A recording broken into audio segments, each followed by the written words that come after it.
आप देख रहे हैं सागर टीवी न्यूज। नमस्कार, सागर टीवी न्यूज में आपका स्वागत है। मैं हूं नेहा गंगेले। आइए नजर डालते हैं दिन भर की खास खबरों पर।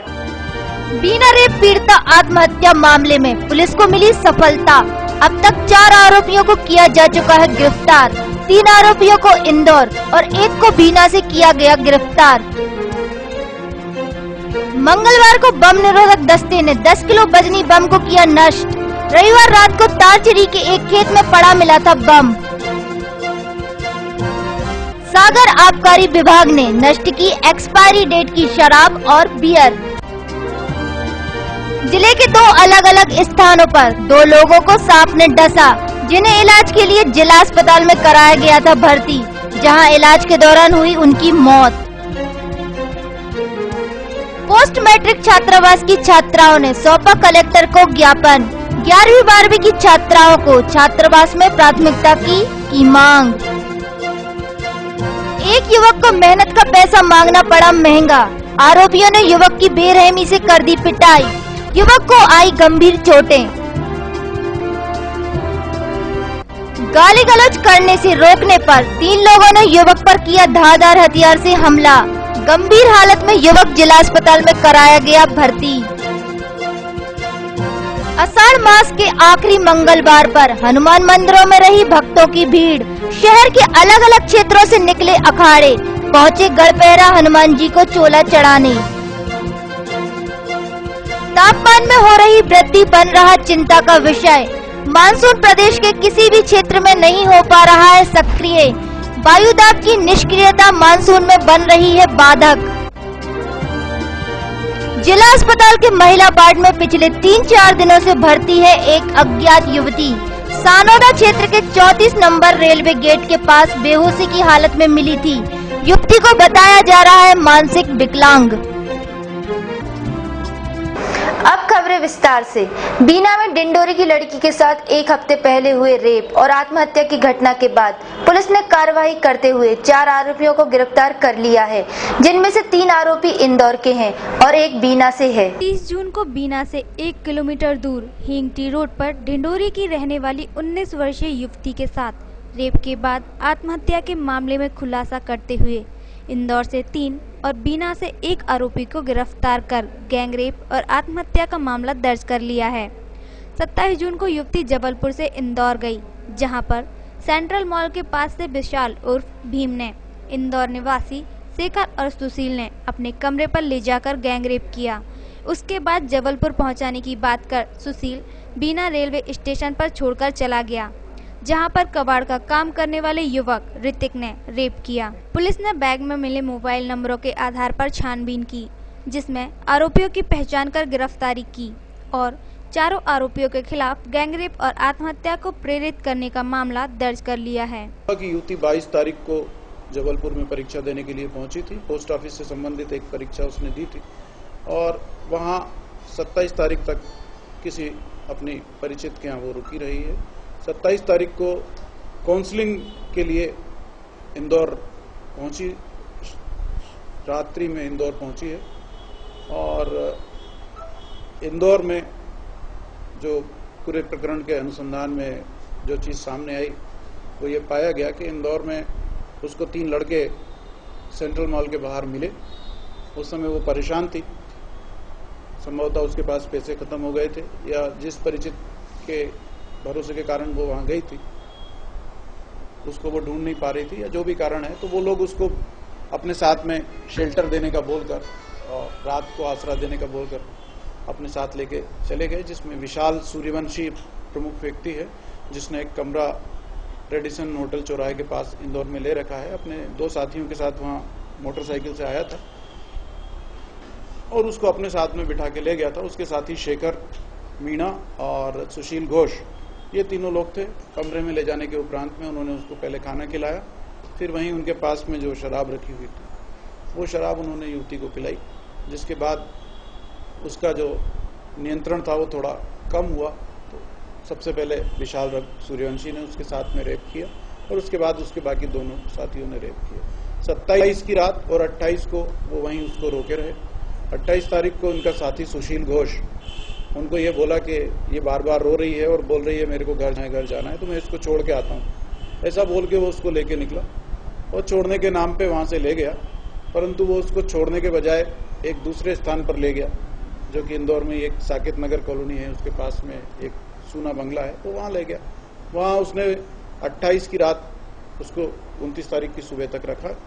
उस दौरान में उसके साथ में रेप करने का अटेम्प्ट किया है, परंतु वहाँ उपस्थित एक चौकीदार के द्वारा इंटरप्ट करने पे उसको वो रुकना पड़ा है। फिर उसने वहाँ से चौकीदार ने उसको मना किया कि हटो यहाँ से, तुम ये गलत कर रहे हो। तो उसने चौकीदार को धमकी भी दी है। विवेचना के कारण अभी चौकीदार हमने खोला जा रहा है। अगले ही दिन सुबह वो उसको लेके वहाँ से चला और भोपाल होता हुआ कि मैं तुमको जबलपुर छोड़ देता हूँ। बीच में उसको दिलासा दिया कि तुमको तुम्हारे घर छोड़ के आऊँगा। बीना तक लेके आया सुशील घोष। यहाँ उसको एक ट्रेन में बिठा दिया, उसको बोला कि मैं तुम्हारे लिए खाना लेके आता हूँ, और खाना लेने के नाम पे वो बाहर निकला, तो यहाँ से भागकर वापस चला गया। जब वो ट्रेन के खाली कंपार्टमेंट में बैठी हुई थी, तो इस दौरान में यहाँ बीना स्टेशन पर ही काम करने वाला, घूमने फिरने वाला एक आवारा किस्म का लड़का वहाँ पर आ गया, जो काफ़ी देर से संभवतः ये सब देख रहा था। वो उसका नाम ऋतिक करके है और स्टेशन पर ही पड़ा रहता है। सब साफ सफाई करना और बोतल में पानी भर के जनरल कंपार्टमेंट्स में देने का काम करता है। उसने उसको बोला कि ये गाड़ी जबलपुर नहीं जाती है, मैं तुमको जबलपुर की गाड़ी में बिठाता हूँ। वहाँ से उसको लेके वो GRP RPF के सामने से होता हुआ, जो लास्ट में एक खाली केबिन है भोपाल ट्रैक पर, वहाँ उसको लेकर गया वो इस तरीके से उसके साथ में। वहाँ ले जाके उसने उसके साथ रेप किया। उस रेप करने के दौरान में लड़की ने उसके साथ स्ट्रगल किया है। स्ट्रगल के चिन्ह ऋतिक के शरीर पर जगह जगह नाखून, खरोंच के निशान मौजूद हैं।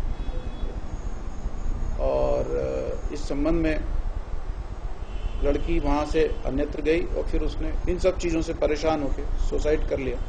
इस पूरी जांच के दौरान में जो तथ्य सामने आए प्राथमिकतया, उसके आधार पर धारा 376 गैंग रेप और 306 आत्महत्या के लिए दुष्प्रेरण का प्रकरण चारों आरोपियों के विरुद्ध पंजीबद्ध किया गया है। ऋतिक के बारे में रेलवे स्टेशन पर ही काम करने वाले रहने वाले एक विश्वस्त मुखबिर ने सूचना दी थी कि लड़की को लास्ट में उसके साथ देखा गया है। रेलवे के एक कर्मचारी ने भी इसमें सहयोग किया बताने में, जिसके कारण ऋतिक तक पहुंचा जा सका। और बाकी लड़की की उपस्थिति के आधार पर उसके वैज्ञानिक अनुसंधान, उससे जो मोबाइल नंबर्स मिले थे, उनसे मदद के कारण से जो इंदौर के 3 लड़के हैं उन तक पहुंच सके। इसमें क्राइम ब्रांच इंदौर। घटना के 7 दिन बाद भी पुलिस गुत्थी सुलझाते हुए कई सवालों के जवाब नहीं दे पाई, जिसमें युवती जबलपुर से इंदौर कैसे पहुंची, इंदौर में 3 दिन कहां रही और बीना में रेप के बाद रात में 4 से 5 घंटे क्या करती रही। रविवार की शाम गोपालगंज थाना क्षेत्र के तारचिरी गांव में 10 किलो का जिंदा बम मिला, जिसे नष्ट करने की कार्रवाई की गई। सागर नगर से सटे इलाके तालचीरी में एक बेहद खतरनाक बम को पुलिस प्रशासन ने बम निरोधक दस्ते और सेना की मदद से नष्ट कर दिया। दरअसल रविवार की शाम को लक्ष्मी नारायण यादव नाम के किसान को अपने खेत में सोयाबीन की फसल की बोनी करते वक्त बम मिला था, जिसकी सूचना पर बम निरोधक दस्ता और पुलिस प्रशासन ने मौके पर पहुंचकर जब इस बम का परीक्षण किया तो पता चला कि यह बेहद शक्तिशाली और पुराना बम है, जो सेना की फायरिंग रेंज के चलते यहां आ गया था।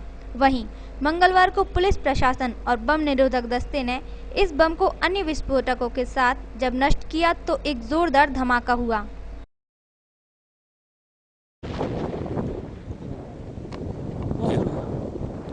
अच्छे से दो जा रही थी आगे से तो कहीं से निकली है।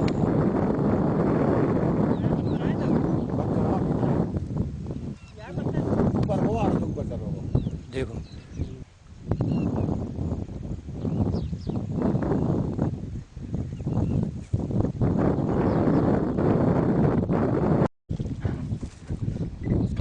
कर लिया है। BDS की माने तो यह बेहद शक्तिशाली ब्लाइंड बम था, जिसकी फायरिंग रेंज लगभग 5 किलोमीटर थी, जो आर्मी द्वारा एंटी पर्सनल के तौर पर इस्तेमाल होता आया होगा। दस्ते का यह भी कहना था कि आर्मी का बम होने से इसकी मारक क्षमता की जानकारी न होने की वजह से इसे डिस्फ्यूज करने में 3 दिन लग गए। इसकी टेक्नोलॉजी होती है चार्ज लगाकर विस्फोटक को, ब्लाइंड बम था ये, काफ़ी साल पुराना जैसा कि सर ने बताया, और इसे विस्फोटक लगा के जो इंजीनियरिंग ग्रुप के सर लोग थे, उन्होंने विस्फोट किया और इसमें BDS टीम सागर का भी सहयोग था और इसमें जो भी विस्फोटक यूज़ किया गया सर्विस एक्सप्लोसिव तो एक्चुअल में एंटी पर्सनल बम है। ये जो बोफोर्स वगैरह से फेंका जाता है तो ये काफ़ी खतरनाक बम है, काफ़ी बड़ी इसकी ज़्यादा रेंज होती है, 5 किलोमीटर के लगभग में ये इसके टुकड़े जो है नुकसान पहुंचा सकते थे। ऐसा बहुत पहले यहाँ आसपास फायरिंग रेंज रही होगी अंग्रेजों के ज़माने की, जैसे कि 1925 का बम बताया गया है, तो उस कारण से यहाँ कभी बम आके गिरा होगा, किसी कारण से ना एक्सप्लोड हो पाया होगा, तो वो ज़मीन के नीचे दब गया, तो वो किसान ने जुताई की उसकी तो बाहर आ गया। तो ये बहुत अच्छा हुआ, उसने कम से कम इन्फॉर्म किया पुलिस को।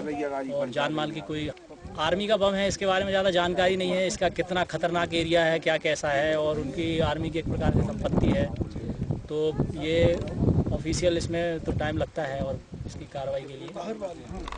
पुलिस का इस बम के बारे में कहना है कि यह बम आर्मी का है और लगभग 90 साल पुराना बम है, जिसे आर्मी और बम निरोधक दस्ते की मदद से निष्क्रिय किया गया है। ये आर्मी की टीम, इंजीनियरिंग टीम और BDS दोनों टीमों द्वारा संयुक्त रूप से इसको एक्सप्लोड कराया गया है। जी सर, कब का मालूम पड़ा, इन्हें कब का बताया? ये आर्मी द्वारा बताया गया है कि 1925 का बम है, ब्रिटिश का। 1925 के समय का बम है, जो किसी कारणवश विस्फोट नहीं हो पाया उसमें, जिसे आज डिफ्यूज किया गया। सागर आबकारी विभाग ने एक्सपायरी डेट की 350 पेटी शराब, 350 बियर को नष्ट करने की कार्रवाई की है।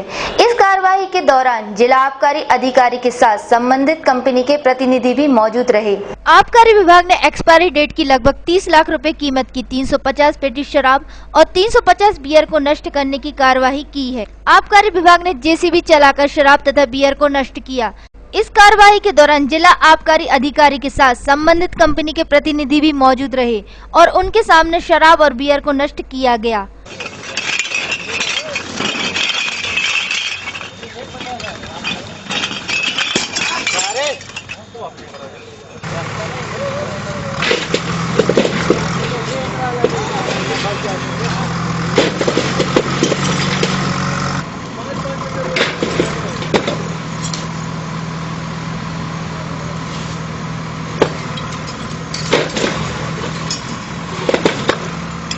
अधिकारियों का कहना है कि अगर इस शराब को बाजार में बेचा जाता तो इसे पीने वालों के स्वास्थ्य पर विपरीत प्रभाव पड़ता। इस नष्ट की गई शराब तथा बियर की कीमत लगभग 30 लाख रुपए के करीब बताई जा रही है।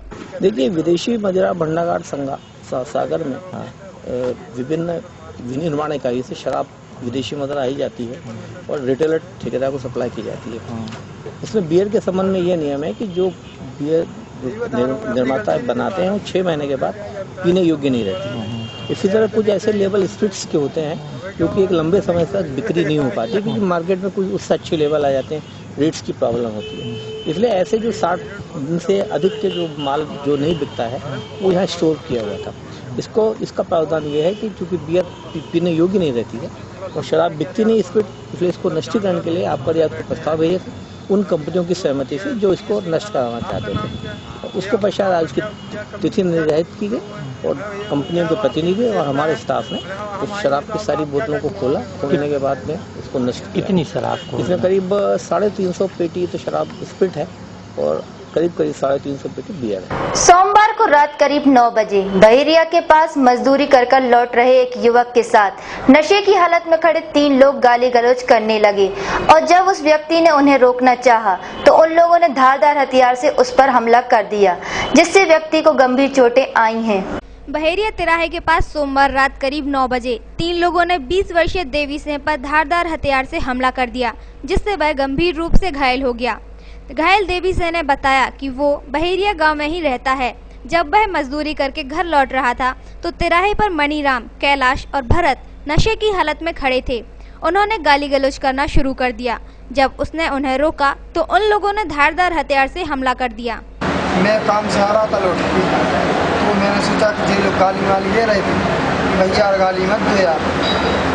इतनी बस बोली तो उन्होंने माली पकड़ के वो खच्चा रहता है, वो पत्ती काटने वाला, उन्होंने 10-15 था, बस समय चित्त होगा तो कोई नहीं है।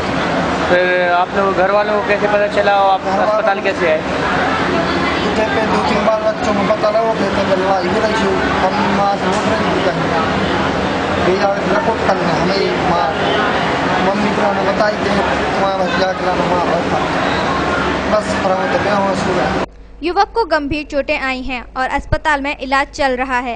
मंगलवार को पोस्ट मैट्रिक छात्रावास की छात्राओं ने शासन द्वारा आए नए नियम में 11वीं 12वीं की छात्राओं को प्राथमिकता दी जाए, इस संबंध में कलेक्टर को ज्ञापन सौंपा है। शासन द्वारा छात्रावासों के संबंध में आए नए निर्देशों के विरोध में मंगलवार को पोस्ट मैट्रिक छात्रावास की छात्राओं ने कलेक्टर को ज्ञापन सौंपा है। सौंपे गए ज्ञापन में छात्राओं ने मांग की है कि छात्रावास में 11वीं और 12वीं की छात्राओं को प्राथमिकता दी जाए, क्योंकि बाहर किराए से कमरा लेकर रहेंगे तो सुरक्षित नहीं रहेंगे। इसकी अनुमति हमारे माता पिता नहीं देंगे। ज्ञापन के संबंध में एक छात्रा क्रांति सोनी ने बताया कि आवास गृह योजना के अंतर्गत हमारे माता पिता अकेले किराए से कमरा लेने की अनुमति नहीं देंगे, क्योंकि किराए के कमरे में छात्रावास जैसी सुरक्षा नहीं रहती। आजकल लड़कियां अपने ही घर में सुरक्षित नहीं हैं, तो दूसरों के घर में कैसे सुरक्षित रहेंगी। पोस्ट मैट्रिक कन्या छात्रावास तहसील से आए हैं। हम लोगों को जो हॉस्टल अलाउड था पहले से, वहाँ बताया गया है कि अब पोस्ट मैट्रिक की लड़कियों को नहीं रखा जाएगा, वहाँ पर 11वीं 12वीं की लड़कियों को रखा जाएगा। और जो PG UG की लड़कियाँ हैं उनके लिए आवास गृह योजना के अंतर्गत रखा जाएगा। तो हम लोगों का ये कहना है कि जो हम लोग के माँ बाप है तो हम लोगों को आवास गृह योजना के अंतर्गत रखने को तैयार नहीं है, तो हम लोग फिर कहाँ जाए। इसलिए 11वीं 12वीं के अलग से हॉस्टल बनवाई जाए, ना कि पोस्ट मैट्रिक। शनिवार को सानोदा क्षेत्र के 34 नंबर रेलवे फाटक के पास बेहोशी की हालत में एक अज्ञात युवती मिली थी, जिसे 108 की मदद से जिला अस्पताल में भर्ती कराया था, मगर अभी तक ना तो लड़की की पहचान हो पाई है और ना ही कोई उसे लेने आया है। अस्पताल के फर्श पर बेशुद्ध पड़ी इस लड़की को जरा गौर से देखिए। ये पिछले करीब 3-4 दिनों से जिला अस्पताल में महिला वार्ड नंबर 2 में भर्ती है और इसकी अब तक कोई पहचान नहीं हो पाई है। बताया जा रहा है ये लड़की मानसिक विकलांग है और इसे 3-4 दिन पहले सानोदा क्षेत्र के रेलवे गेट नंबर 34 के पास से बेहोशी की हालत में देखा गया था, जहां से स्थानीय लोगों की मदद से 108 एम्बुलेंस द्वारा जिला अस्पताल में भर्ती कराया गया था। अगर यह लड़की आपके पहचान की है तो जिला अस्पताल आकर आप इस लड़की की मदद कर सकते हैं और इसे इसके परिजनों तक पहुंचा सकते हैं। सागर टीवी न्यूज़ का मकसद केवल खबरों को दिखाना ही नहीं है, खबरों के द्वारा मानवता का संदेश देना भी है। मंगलवार को जन सुनवाई में शासकीय कन्या उच्चतर माध्यमिक विद्यालय देवरी की एक छात्रा ने 12वीं की अंक सूची में सुधार करवाकर दिलवाने के लिए कलेक्टर को ज्ञापन सौंपा है। अंक सूची न मिल पाने से छात्रा को कॉलेज में एडमिशन नहीं मिल रहा है। शासकीय कन्या उच्चतर माध्यमिक विद्यालय देवरी की छात्रा निशिधा साहू ने मंगलवार को जन सुनवाई में कलेक्टर को ज्ञापन सौंपा है। सौंपे गए ज्ञापन में छात्रा ने 12वीं की अंक सूची में सुधार करवाकर दिलवाने की मांग की है। छात्रा निशिधा साहू ने बताया कि 12वीं परीक्षा में अंग्रेजी विषय में 25 अंक मिले थे। इसको लेकर उसने रीटोटलिंग करवाई और जिसके बाद उसे अंग्रेजी के अंक सुधरकर 75 हो गए, मगर नेट की मार्कशीट में अंक सुधरे हैं, मार्कशीट में नहीं, जिससे उसे कॉलेज में एडमिशन नहीं मिल पा रहा है। मुझे मेरी अंक सूची अभी तक नहीं मिली है और बोर्ड वालों ने मेरी अंक सूची में मतलब अंग्रेजी मुझे अंक सूची अभी तक नहीं मिली है और बोर्ड वालों की गलती से मेरी उन लोगों ने मेरी रिजल्ट में अंग्रेजी सब्जेक्ट में 25 दे दी थी, जबकि जब हमने उत्तर पुस्तिका मंगाई तो उसमें 75 थी। तो अभी तक हमें वो अंक सूची नहीं प्राप्त हुई और हमारा कहीं एडमिशन भी नहीं हो पा रहा। कौन सी क्लास का है? किससे गलती हुई है? कहाँ लगता है? वो बोर्ड वालों ने मतलब नंबर चढ़ाने में गलती हुई। ऐसा तो सही है, जांच में कोई गलती नहीं हुई। सोमवार की रात और मंगलवार की सुबह जिले के 2 अलग-अलग स्थानों पर 2 लोगों को सांप ने काट लिया, जिन्हें इलाज के लिए जिला अस्पताल लाया गया था, जहां इलाज के दौरान दोनों की मौत हो गई। पहली घटना है नरियावली थाना क्षेत्र के खिरिया गांव में सोमवार की रात करीब 10 बजे 18 वर्षीय राहुल पटेल को घर में ही सांप ने काट लिया, जिसके बाद परिजनों ने अंधविश्वास के चलते उस युवक की झाड़ फूंक कराई, मगर जब हालत में सुधार होते नहीं दिखा तो उसे इलाज के लिए जिला अस्पताल ले आए, जहां रविवार की सुबह करीब 7 बजे इलाज के दौरान उसकी मौत हो गई। मृतक के भाई राजेश पटेल ने बताया कि झाड़ फूंक गाँव के ही ओझाव से कराया था, मगर आराम नहीं लग रहा था। फिर घर वाले तुरंत अस्पताल लेकर गए। वो तो आपने काट खाया मेरे भाई को। कितने बजे की बात है ये? करीब 11 बजे की। फिर आप लोगों ने क्या किया? हम लोगों ने झाड़ा की, उसके बाद में आराम नहीं लगा तो मिनट कितने बजे हुए? 7 बजे। गौरतलब है कि इससे पहले भी झाड़ फूक के चलते लोगों को अपनी जान गंवानी पड़ी है, लेकिन आज जहां विज्ञान ने इतनी तरक्की कर ली है, फिर भी हमारे गांव देहातों में अंधविश्वास की परंपरा लोगों में आज भी जिंदा है। सरकार को इस ओर ध्यान देने की जरूरत है। वहीं दूसरी घटना बिनेका थाना क्षेत्र के पिथौली गांव की है, जहां मंगलवार सुबह करीब 5 बजे 45 वर्षीय वीरन अहिरवार को सांप ने काट लिया, जिसे इलाज के लिए जिला अस्पताल लाया गया था, जहां इलाज के दौरान उसकी मौत हो गई। मृतक के भाई जगदीश ने बताया कि उसका भाई घर के अंदर सो रहा था, तभी सांप ने उसकी उंगली में काट लिया। जब भाई की चिल्लाने की आवाज सुनी तो उसे लेकर वे जिला अस्पताल आ गए। सुबह शाम 5 बजे सांप निकला। फिर आप लोगों ने क्या किया? वहाँ से लेके हम सारा भागी, फिर यहाँ दवाई नहीं हो पाई सर। इलाज के दौरान बाट रहे थे, चढ़ गई थी। खत्म कितने बजे हुए? 8:30 बताएं। 8-9 बजे। सागर टीवी न्यूज के इस अंक में अब वक्त हो चला है एक ब्रेक का। ब्रेक के बाद खबरों का सिलसिला यूं ही जारी रहेगा, तो देखते रहिए सागर टीवी न्यूज।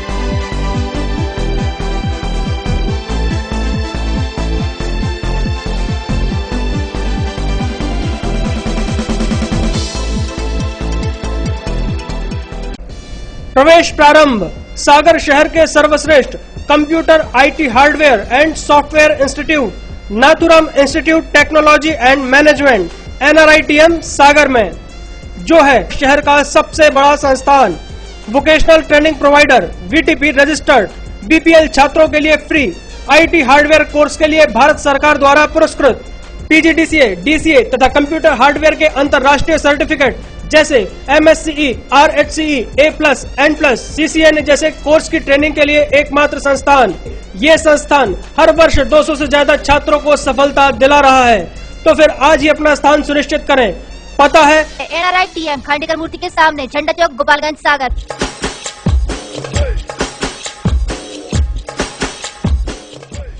विज्ञापन ही व्यापार का आधार है। सागर के नई न्यूज चैनल सागर टीवी न्यूज में विज्ञापन देने के लिए संपर्क करें 470777 9301 532155। टेंशन भरी लाइफ में कैसे मिलेगा रिलैक्स? कैरियर को लेकर अगर हो रही है चिंता, तो कौन दिखाएगा सही रास्ता? कैसा रहेगा आज आपका दिन और क्या रहेगी ग्रहों की चाल? खाना खाने का और खिलाने का अगर रखते हैं शौक, कैसे बनाएंगे अपनी रसोई को बेहतर? और जब घर बैठे करना हो तीर्थों के दर्शन और ईश्वर की भक्ति में डूबने का हो पूरा मन, तो फिर जल्द ही देखिए सागर टीवी न्यूज पर 6 नए कार्यक्रम।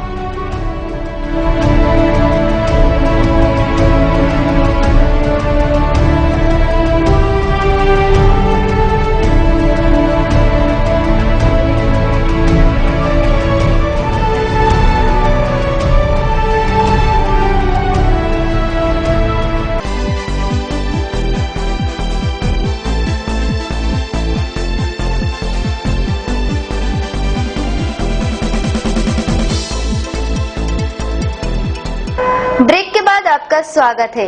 रजाखेड़ी निवासी एक युवक बखरनी करने बहेरिया क्षेत्र के रसुल्ला गांव ट्रैक्टर लेकर गया था। बखरनी करने के बाद जब उसने अपने पैसे मांगे तो उन लोगों ने युवक की बेरहमी से पिटाई कर दी, जिससे युवक को गंभीर चोटें आई हैं। अपनी मेहनत का पैसा मांगना एक युवक को महंगा पड़ गया। रजाखेड़ी के अभिनंदन नगर में रहने वाला 20 वर्षीय नीरज यादव सोमवार को बहेरिया के रसुल्ला गांव में ट्रैक्टर लेकर बखरनी करने गया था। जब उसने खेत के मालिक से बखरनी के पैसे मांगे तो उन्होंने उस युवक की बेरहमी से पिटाई कर दी। घायल युवक की मां ने बताया कि उनका बेटा सोमवार को घर से ट्रैक्टर लेकर बखरनी करने गया था। इसके बाद जिला अस्पताल से फोन आया कि उनका बेटा अस्पताल में भर्ती है, जिससे हम लोग यहाँ आ गए। बखरने के लिए गए बहेरिया, तो बस इन्हें बखरने की तो इन लोगों ने पैसे मांगे। उन लोगों ने आके 8-10 लोगों ने मारपीट कर दी बच्चा के लिए। सुबह हम लोगों को मालूम पड़ी जबकि भर्ती हो चुके थे यहाँ। यहाँ हमने पुलिस को क्या सूचना दी? पुलिस को सूचना उन्हीं लोगों ने दी, हम लोग अभी पहुँचे ही नहीं थे। फिर इनके पापा पहुँचे सुबह, पापा ने जो भी सूचना दी वो रिपोर्ट करी। युवक को गंभीर चोटें आई हैं और उसकी हालत गंभीर बनी हुई है। तो वहीं पुलिस ने आरोपियों के खिलाफ मामला दर्ज कर लिया है। प्रत्येक मंगलवार की तरह इस मंगलवार को भी कलेक्ट्रेट परिसर में जन सुनवाई का आयोजन किया गया, जिसमें कलेक्टर ने 119 आवेदकों की समस्याएं सुनी और उनके निपटारे के लिए संबंधित अधिकारियों को निर्देश दिए। जन सुनवाई में ढाना नरियावली निवासी उमाबाई ने आवेदन दिया कि उनका शिव स्व सहायता समूह साझा चूल्हा चलाता है और उसे विगत 7 माहों से खाद्यान्न नहीं मिला है। इस संबंध में कलेक्टर ने खाद्य नियंत्रक और जिला महिला बाल विकास अधिकारी को स्व सहायता समूह को पिछले माहों के साथ इस माह का खाद्यान्न भी सोसाइटी से वितरित करवाने के निर्देश दिए। जन सुनवाई में सावल खिरिया के नत्थु कुर्मी ने आवेदन दिया है कि उनकी ग्राम में निजी स्वामी की जमीन के वर्ष 2012 तक खसरा नंबर पर आवेदक का नाम दर्ज था। अब वर्तमान में उनके खसरा नंबर में अन्य व्यक्ति हरिराम का नाम दर्ज हो गया है और अनावेदक हरिराम ने उक्त जमीन पर क्रेडिट कार्ड बनवाकर 10,77,675 रुपये धोखाधड़ी से निकाल लिए हैं। इसकी जांच कराई जाए। इस संबंध में कलेक्टर ने एसडीएम रहली को प्रकरण की जांच कर पुलिस थाने में एफआईआर दर्ज कराने के निर्देश दिए हैं। मंगलवार को शहर के तापमान में 60 डिग्री सेल्सियस की बढ़ोतरी दर्ज की गई, जहां इन दिनों पारा सामान्य से नीचे दर्ज किया जाता था। वहीं तापमान में वृद्धि होना चिंता का विषय बना है। मौसम विभाग की जानकारी के अनुसार शहर का तापमान 60 डिग्री सेल्सियस से अधिक दर्ज किया गया है। इन दिनों जहां पारा सामान्य से नीचे दर्ज होता था, वहीं तापमान में हो रही वृद्धि चिंता का विषय बनता जा रहा है। 32 सालों में यह पहला मौका है जब मानसून इतना लेट हुआ है। मंगलवार को शहर का अधिकतम तापमान 38.1 डिग्री सेल्सियस दर्ज किया गया, जो सामान्य से 7 डिग्री सेल्सियस अधिक रहा। तो वहीं न्यूनतम तापमान 26.4 डिग्री सेल्सियस दर्ज किया गया, जो सामान्य से 2 डिग्री सेल्सियस अधिक रहा। सुबह की आर्द्रता 61% रही, जो शाम तक घटकर 48% रह गई। वहीं हवाएं मध्य से दक्षिण पूर्व की ओर 7 से 8 किलोमीटर प्रति घंटे की रफ्तार से बहती रहीं। आषाढ़ मास के आखिरी मंगलवार पर शहर के सभी हनुमान मंदिरों में भक्तों की खासी भीड़ देखी गई। इस दौरान कई मंदिरों में श्रद्धालु भगवान की भक्ति में लीन दिखे। आइए आपको दर्शन कराते हैं शहर के प्रमुख हनुमान मंदिरों के। आज मंगलवार है, महावीर का वार है, ये सच्चा दरबार है। सच्चे मन से जो कोई ध्यावे उसका बेड़ा पार है।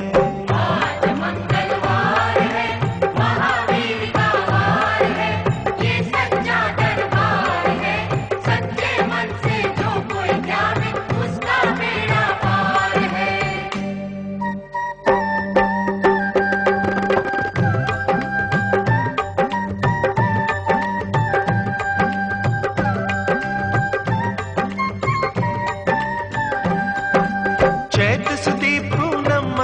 का जन्मवीर ने पाया है, जन्मवीर ने पाया है। चैत सदी पूनम मंगल का जन्मवीर ने पाया है, जन्मवीर ने पाया है। लाल लंगोटी। आषाढ़ मास के आखिरी मंगलवार पर हनुमान भक्तों में विशेष उत्साह नजर आया और गाजे बाजों के साथ गढ़पेरा धाम में हनुमान जी को छत्र चढ़ाने भक्त निकले। आषाढ़ माह के आखिरी मंगलवार पर शहर के सदर क्षेत्र से बड़ी संख्या में हनुमान भक्त हनुमान जी को चोला और छत्र चढ़ाने गढ़पेरा धाम के लिए निकले। अंजनी के लाल, जय जय अंजनी के लाल। हनुमान जी दया भक्तों पे कर दो हनुमान जी। हनुमान जी दया भक्तों पे कर दो हनुमान जी।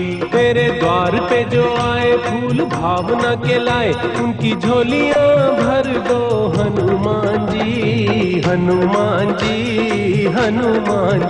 दया भक्तों पे कर दो हनुमान जी। हनुमान जी दया भक्तों पे कर दो हनुमान जी। सागर टीवी न्यूज के इस अंक में बस इतना ही। इसके बाद आप देखेंगे सागर टीवी न्यूज की खास पेशकश 5 मिनट में 25 खबरें। तो देखते रहिए सागर टीवी न्यूज। नमस्कार।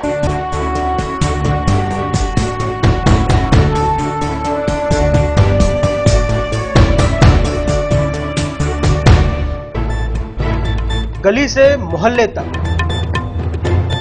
शहर से गांव तक, प्रदेश से देश तक, चाहे जैसी भी हो मुश्किलें और जैसे भी हो हालात, हम पहुंचाएंगे आप तक आपकी बात। 24 घंटे पूरे सप्ताह, हर घटना पर रहेगी पैनी नजर, जिससे आप न रहें बेखबर। देखिए सागर टीवी न्यूज दिन भर।